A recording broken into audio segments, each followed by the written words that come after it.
Hallelujah. आइए हम प्रार्थना करेंगे। स्वर्गीय प्रेमी पिता, यीशु के नाम से हम आपके सम्मुख आते हैं। हम सब मिलकर आपको दंडवत करते, आपको प्रणाम करते हैं इस वक्त के लिए, इस समय के लिए। अभी तक संभाला है, आगे भी संभालने वाले आप है। पूरे सप्ताह संभाल कर ये दिन दिया है कि हम आपकी महिमा करें, आपके नाम को ऊंचा उठाएं। पवित्र आत्मा सहायता करने वाले आप है। आज इस वक्त हम सब मिलकर आपके सामने हाजिर हैं। हमारे शरीर, प्राण, आत्मा को छू लीजिए। हर एक बंधन, हर एक रुकावटें, हर एक शैतान की ताकतें यीशु के नाम से निकल जाए। आज इसी वक्त खुदावंदा, जो भी रुकावटें निर्माण हो रही हैं, जो भी शैतान अपने हर एक चाल चल रहा है, ऐसी हर एक शैतान की चालें यीशु के लहू से जलकर राख हो जाए और होने दीजिए आपके नाम का जय जयकार। खुदावंदा, जो भी शैतान रुकावटें आपके कलाम के विरोध में निर्माण कर रहा है, उसको हम यीशु के लहू से उन हर एक रुकावटों को जलाकर राख कर देते हैं। आज इसी वक्त खुदावंदा, हमारे शरीर, प्राण, आत्मा को छू लीजिए, ताकि हमारी नहीं, हम सिर्फ और सिर्फ आपकी महिमा कर सके। पवित्र आत्मा सहायता कीजिए, छू लीजिए हर एक को। हम आपके सम्मुख आते हैं। हमारे शरीर, प्राण, आत्मा को छू लीजिए। हमारे मन से बातें कीजिए।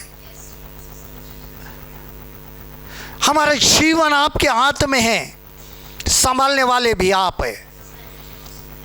जो भी आपके पास आता है, उनके जीवन में, उनके जिंदगी में आप हरकत करते हैं और उनके जिंदगी को संवारते हैं, क्योंकि आपका कलाम कहता है, आपका वचन कहता है, देखो पुरानी बातें बीत गई, अब वे नए हो चुके हैं। हमें नए सिरे से हमारे जिंदगी में नयापन लाने वाले आप हैं। हर एक जो पुरानी बातें हैं, जो शैतान के बंधन की बातें हैं, यीशु के नाम से निकल जाए और फिर एक बार आपकी नई जिंदगी हर एक को मिले। प्रभु जी, आपने ऐसा अनुग्रह किया, धन्यवाद देते। जो भी हो खुदावंदा, आपकी महिमा। यीशु के नाम से दुआ की और आपने सुन ली खुदा पाक, इसके लिए आमीन आमीन। हालेलुया। प्रभु की महिमा हो आज के दिन के लिए और इस समय के लिए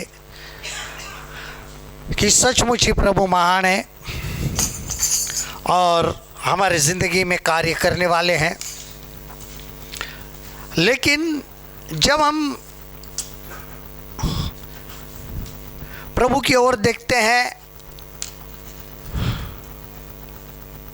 तो जो बातें हमारे जीवन में होती है, उससे कभी कभी लगता है कि हमारे जीवन में कोई हमने गलत काम किया है, नहीं? और उसी के लिए आज हम देखेंगे 5 बेनिफिट्स ऑफ सफरिंग, कि जो कष्ट या दुख भोग होते हैं उसके 5 लाभ होते हैं। जब हम मसीह में आ जाते हैं तो हमें बहुत सारी चीज़ों का सामना करना पड़ता है, दुख उठाने पड़ते हैं, लेकिन वो जो बातें हैं बाइबल कहती है वो हमें लाभ देती है। क्या देती है? लाभ देती है। देखिए, पहला थिस्सलुनीकियों 2 अध्याय का 14 पद, फर्स्ट थिस्सलुनीकियों चैप्टर 2 वर्स 14। पहले थिस्सलुनीकियों के नाम पौलुस रसूल का पहला खत, इसके 2 बाब का 14 कलाम हम देखेंगे।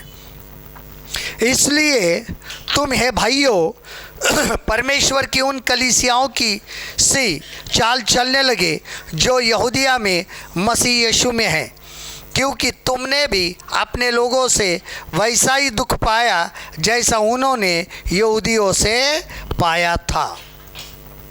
इसलिए कि तुम ऐ भाइयों खुदा की उन कलीसियाओं की मानिंद बन गए जो यहूदिया में मसीह यीशु में हैं, क्योंकि तुमने भी अपनी कम वालों से वही तकलीफ़ें उठाई जो उन्होंने यहूदियों से। अब यहाँ पर हम देखते हैं कि पौलुस थिस्सलुनीकियों के कलीसिया को एक खत लिखते हैं। वहाँ पे कहते हैं कि तुमने दुख उठाया, तकलीफ उठाई, जैसे पहले के कलीसियाओं में उठाई गई थी। तो जब हम मसीह पर ईमान लाते हैं, तो जब हम तकलीफ़ें उठाते हैं, दुख उठाते हैं, तो उसके कुछ लाभ होते हैं। अब ये बहुत ही मुश्किल सवाल हो जाता है, बहुत ही मुश्किल हो जाता है कि तकलीफ से लाभ क्या होता है, नहीं फ़ायदा क्या होता है। जब हम दुख उठाते हैं, तकलीफ में से होकर गुजरते हैं, तो फ़ायदा क्या होता है। लेकिन कलाम क्या कहता है, देखो वचन के अनुसार सबसे पहला यह हमारे विश्वास की वास्तविकता को सिद्ध करता है। यह मात्र शौक के व्यवसाय को हटा देता है। It proves the reality of our faith. हमारे विश्वास की वास्तविकता को, असलियत को क्या करता है, प्रकट करता है। हमारे ईमान को, अगर हमारा ईमान असली है तो उसको प्रकट करता है, उसको हमारे सामने लाकर रखता है। देखिए पहला पत्रस पहला अध्याय और 7 पद, 1 पीटर चैप्टर 1 वर्स 7, पत्रस का आम खत, इसके पहले बाब का 7 कलाम, पहला खत पहला बाब और 7 कलाम हम देखेंगे।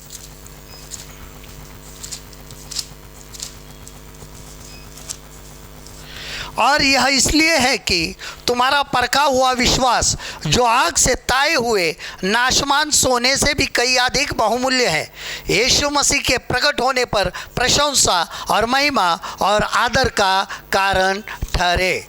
देखिए, और ये इसलिए है कि तुम्हारा आजमाया हुआ ईमान, जो आग से आजमाए हुए फानी सोने से भी बहुत ही बेशकीमत है, यीशु मसीह के ज़हूर के वक्त तारीफ और जलाल और इज्जत बाइस ठहरे।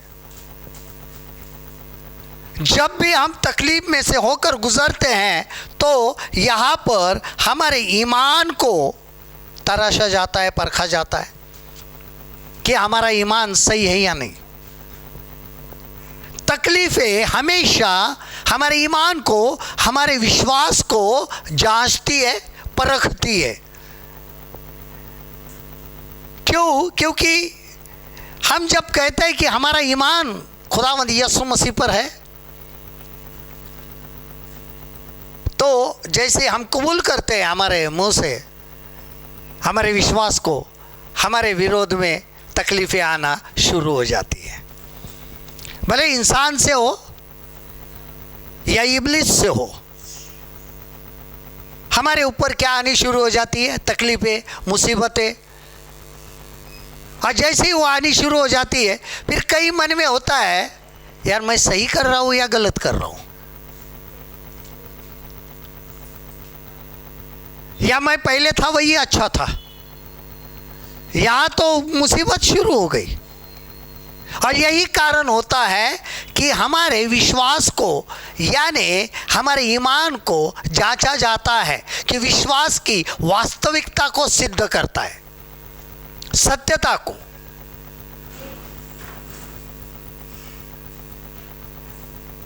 और जब भी मुसीबत होती है, तब वहां पे एक बात होती है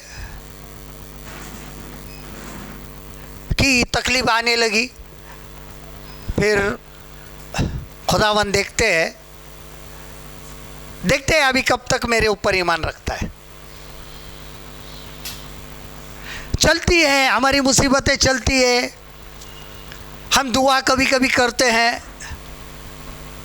कि ये मुसीबतें टल जाए।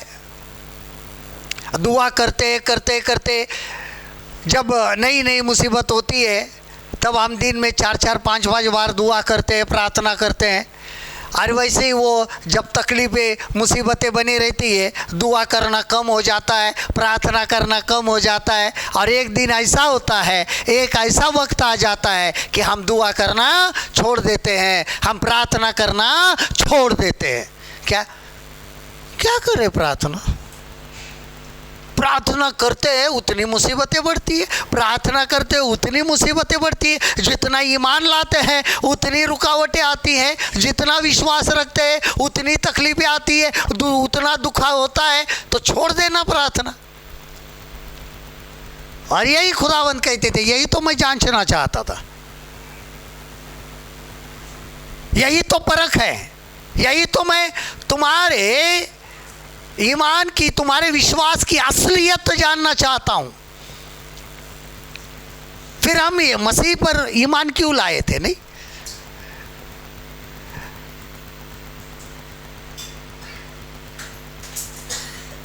फिर हम खुदावंद यीशु की तरफ क्यों आए थे? तो कोई कहता है कि मेरा अच्छा हो जाए इसके लिए आया था, कोई कहता है कि मुझे बहुत सारे पैसे मिले इसके लिए आया था। खुदावंद पैसा नहीं देता है। अगर खुदावंद को पैसा देना ही होता था, 2 हाथ 2 पैर दिमाग क्यों देता था? सिर्फ एक मिट्टी का गोला बना के रख देता था, उसको मुंह बनाता था, उसको पेड़ बनाता था और कहता था मैं खिलाता हूं भाई तुझे। बाइबल में लिखा है कि मनुष्य को, इंसान को मेहनत करने के लिए बनाया, ताकि जो दुनिया खुदावंद ने बनाई है वो उसकी रखवाली करे।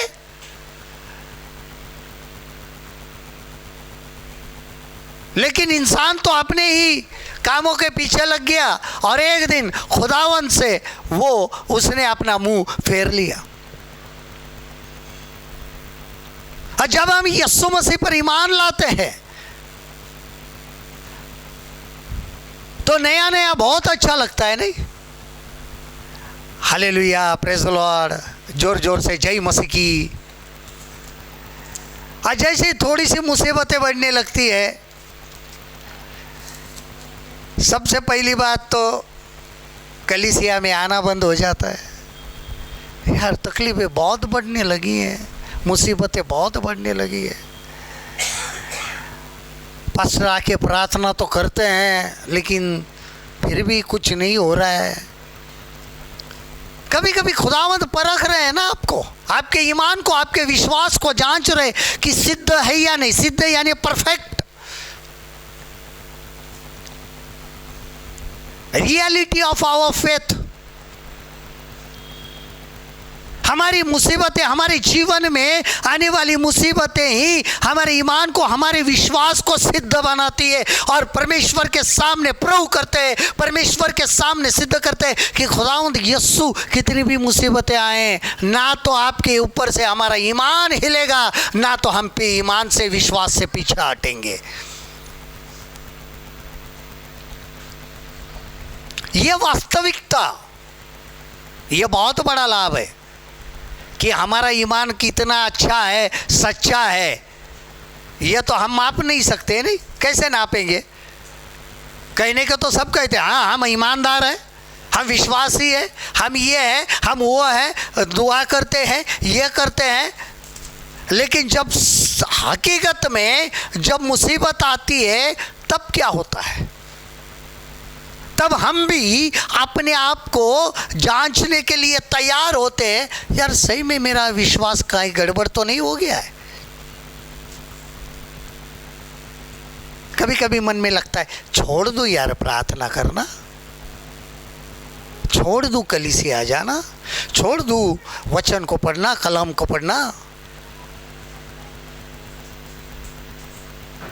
क्यों होता है ये? क्योंकि वहाँ पर हमारे ईमान में, हमारे विश्वास में थोड़ी सी क्या हो जाती है? गड़बड़ी हो जाती है। तभी हमें अपने आप को जांचना है। हाँ, अब मुझे तैयार रहना है, अब मेरे ईमान को, मेरे विश्वास को मुझे क्या करना है, बढ़ाना है।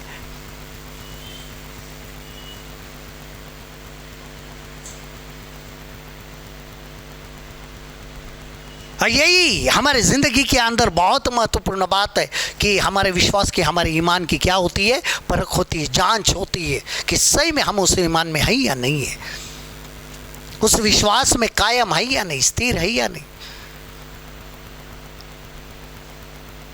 दूसरी बात, दूसरा लाभ, यह हमें उन लोगों को सांत्वना देने और प्रोत्साहित करने में सक्षम बनाता है जो परीक्षाओं से गुजर रहे। It enables us to comfort and encourage others who are going through trials। दूसरा कुरिन्थियों पहला अध्याय चौथा पद, 2 Corinthians chapter 1 verse 4। कुरिन्थियों का दूसरा खत, इसके पहले बाब का 4 कलाम। वह हमारे सब क्लेशों में शांति देता है ताकि हम उस शांति के कारण जो परमेश्वर हमें देता है उन्हें भी शांति दे सके जो किसी प्रकार के क्लेश में हो। और ये तो सबसे बड़ी बात है। जब हम कहीं नौकरी के लिए जाते हैं तो हमें पूछा जाता है, कोई अनुभव है? कभी आपने कहीं काम किया है? कौन सा काम आता है? क्या हम अनुभवी है मसीहत में? अगर हमारे लिए, अगर किसी को मसीह क्या है ये बताने के लिए कुछ करना है तो हमारे जीवन में भी मुसीबत आनी ज़रूरी है। चुनांचे तुम में से कितने ही ने मान भी लिया है कि हम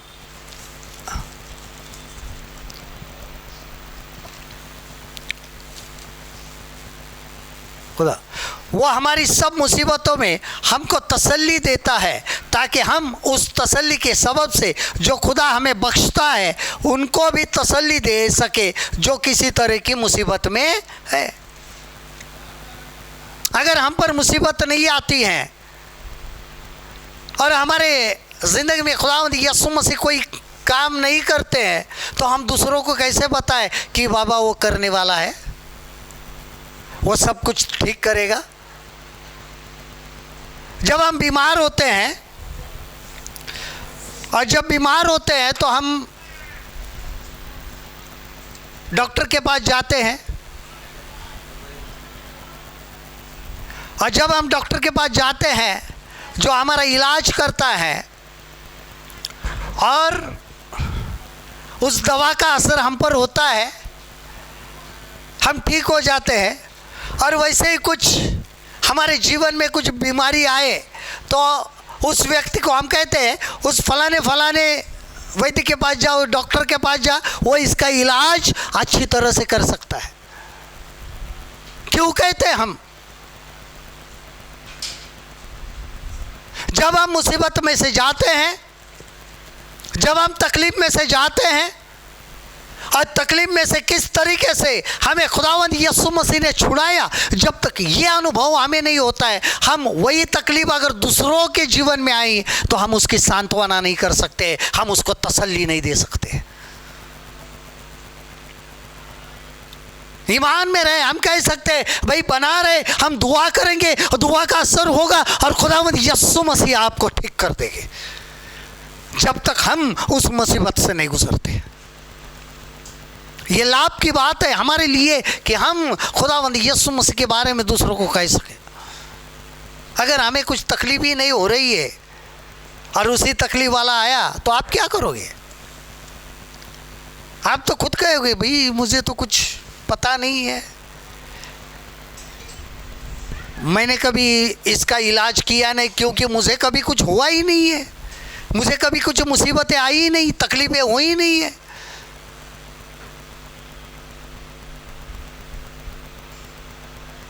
हर एक व्यक्ति, हर एक जो यीशु मसीह पर ईमान लाता है, एक ना एक दिन ऐसा होता है कि वो व्यक्ति मुसीबत से गुजरता ही है, ताकि जब उसके सामने कोई ऐसा ही इंसान आ जाए, ऐसा ही एक आदमी आ जाए कि जिसकी तकलीफ उसके जैसी थी, तो हम उसके लिए एक इलाज का कारण बनते हैं और हम उसको सही रास्ता बताते हैं।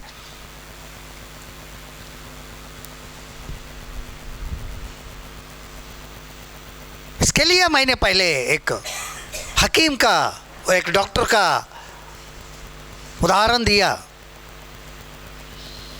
या हमें कुछ बीमारी, हम उस हकीम की तरफ जाते हैं, वो इलाज करता है, हम ठीक हो जाते हैं। और वही अगर बीमारी किसी को हो गई तो हम कहते हैं उस हकीम के पास जाओ, वो सही दवा, वो सही क्या करेगा, तुम्हारा इलाज करेगा।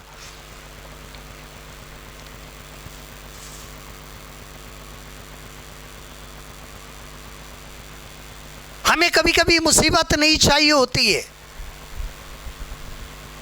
जब हमारे ज़िंदगी में कभी कुछ आएगी ही नहीं मुसीबत, हमें कुछ खुदावंद का अनुभव ही नहीं होगा, तो हम दूसरों को कैसे बताएंगे यीशु मसीह अच्छा है, वो हमारी सब मुसीबतों को ठीक कर देगा? नहीं बता सकते।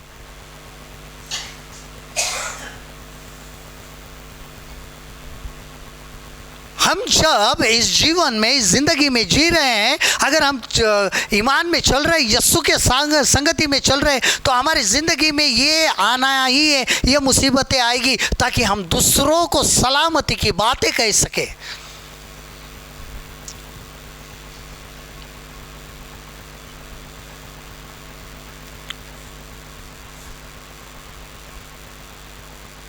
हम हमारी ज़िंदगी में ऐसे ही जो बातें होती हैं, कभी कभी बहुत सारे लोग इन बातों को मजाक में भी ले लेते हैं।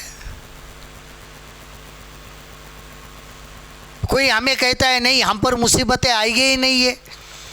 मसीह में आने के बाद अगर कोई आपको कहता है कि आपके ऊपर कोई मुसीबतें नहीं आएगी, आपको कोई समस्या नहीं आएगी, तो समझ लेना वो इंसान भटकाने वाला है आपको।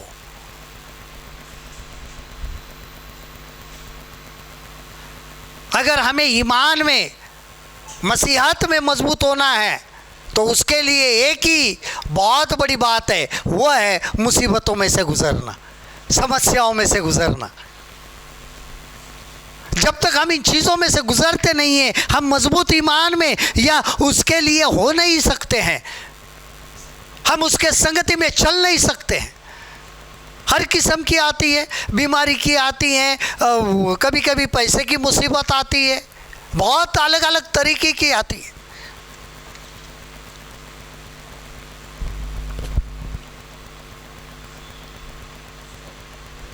बहुत सारे लोग पीछे भी हट जाते हैं, क्योंकि बहुत सारे लोगों को तकलीफ नहीं चाहिए। तो वहीं पे पता चलता है इनका ईमान किस तरीके से काम करता है।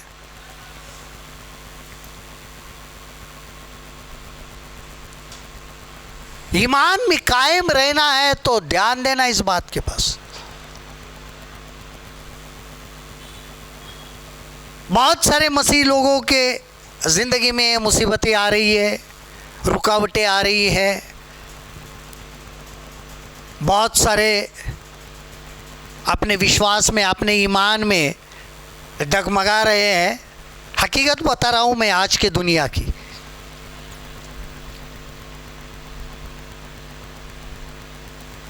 बाइबल कहती है मरने तक विश्वास में बना रहे। भले तेरे ऊपर मुसीबत मरने की भी आ गए, नौबत मरने के भी आ गए, फिर भी ईमान में क्या रहे, बना रहे।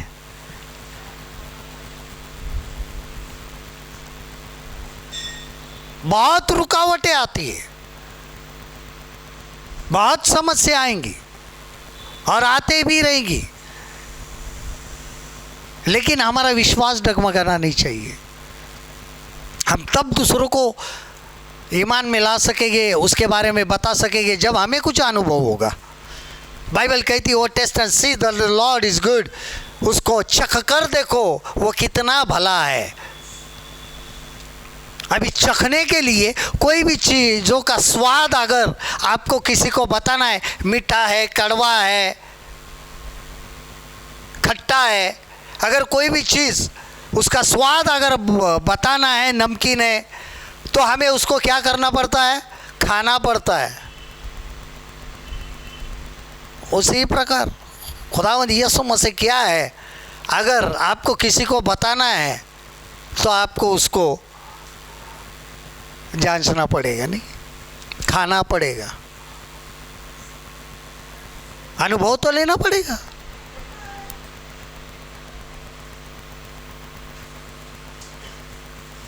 हमारी जिंदगी में जब भी मुसीबत आती है, अभी के ज़माने में जब आज के माहौल को मैं देखता हूँ, अच्छे से अच्छा ईमान रखने वाला, विश्वास रखने वाला क्या हो जाता है? गिर जाता है, अच्छे से अच्छा। क्योंकि मुसीबत के भी स्तर होते हैं, मनुष्य के द्वारा भी स्तर होते हैं, इब्लिस के द्वारा भी स्तर होते हैं, अलग अलग तरीके से।